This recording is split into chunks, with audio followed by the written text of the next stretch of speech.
Hello, magandang araw mga kasisikong tunay. Ngayong araw gagawa tayo ng ramen noodles. At ito nga pala yung mga ingredients. Mayroon tayo ditong ramen noodles. Pwede kayong gumamit ng kahit anong noodles dito. Sesame seed, kung walang sesame seed, okay lang.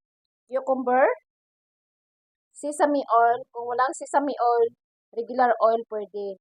Balsamic vinegar, kung walang balsamic vinegar, mag-mix lang kayo ng sugar at saka yung regular na vinegar. So, tara, samahan niyo ako sa aking munting kusina. At dito, nagpakulo na tayo ng tubig para sa ating noodles na ilalagay natin.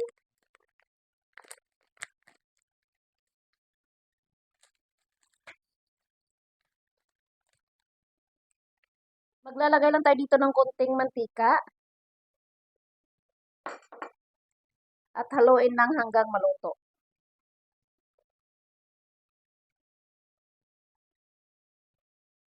At dito, magsimula tayo muna ng paghiwa ng ating cucumber. Manipis po ito mga kasisi ko ang paghiwa.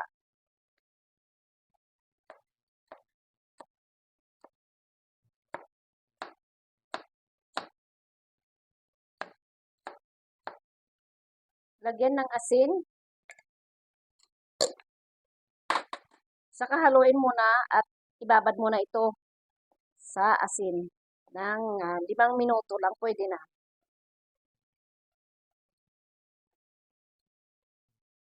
Keep aside. Yung ating noodles, sasalain na natin ito. At lagyan ng malamig na tubig.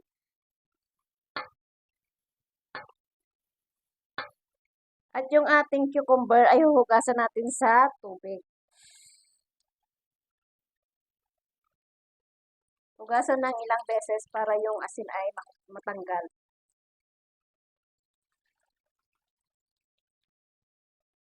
So, yan, nakita niyo mga kasisi ko. Yung ating cucumber ay parang pickles siya. Pero dahil binabad natin sa malimit na oras, so ganito ang itsura. At kukuha tayo ng Pyrex. Ayan. So, lagay na natin yung ating noodles. At yung ating cucumber ay pigain muna natin ito na wala ng tubig.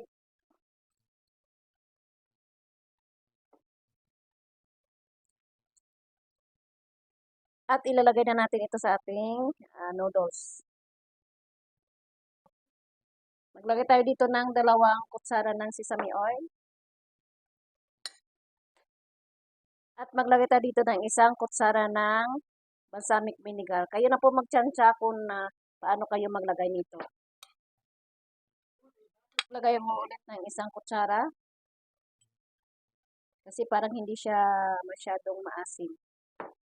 Kasi parang salad noodles po ito mga kasisi. Korean style po.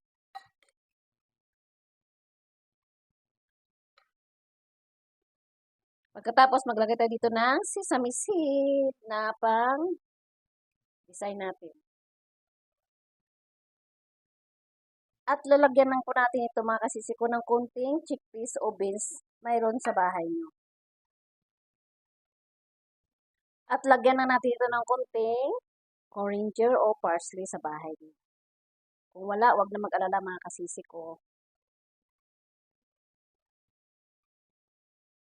At ito na yung ating Korean cold noodles with cucumber. So, tara! Kain na po tayo. Maraming salamat po and God bless you all. Bye-bye! Ingat!